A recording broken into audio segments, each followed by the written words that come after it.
The need for effectiveness of the long talked about 35% affirmative action was again brought to the fore by stakeholders at the annual Security Sector Forum on Women. Speaking at the event, wife of the President, Mrs. Aisha Buhari, who was represented by the Senior Special Advisor to the President on Women Affairs, Dr. Sani, said advocacy on abuse of girl child and women is ongoing, adding that government will leave no stone unturned in the fight against sexual abuse in the country. There is need to amplify women's voices on both the progress and implementation gaps. We must continue to strengthen our diverse contribution to ensure women's needs, voices, and perspectives in the prevention, resolution of conflict, as well as recovery and rebuilding. The Minister of Women Affairs, then Pauline Talian, said Nigerian women have what it takes to thrive in every sector. Talian added that the national policies for armed forces would soon be launched.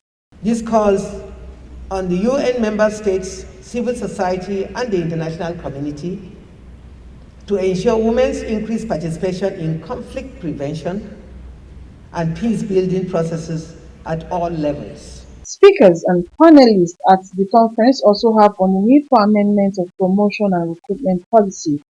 For joining countries like South Africa as well, who actually have these sorts of annual forums as a matter of practice. This convening is very timely, as I said, as it marks the 20th anniversary of Resolution 1325. As we all know, this very landmark resolution led to the shift in the architecture of peace processes and highlighted the critical role of women, not just as victims in conflict, but also as actors for building peace. And it recognizes that conflicts affect women and men differently, and therefore we need to ensure that women are at the peace table to support efforts to build sustainable peace.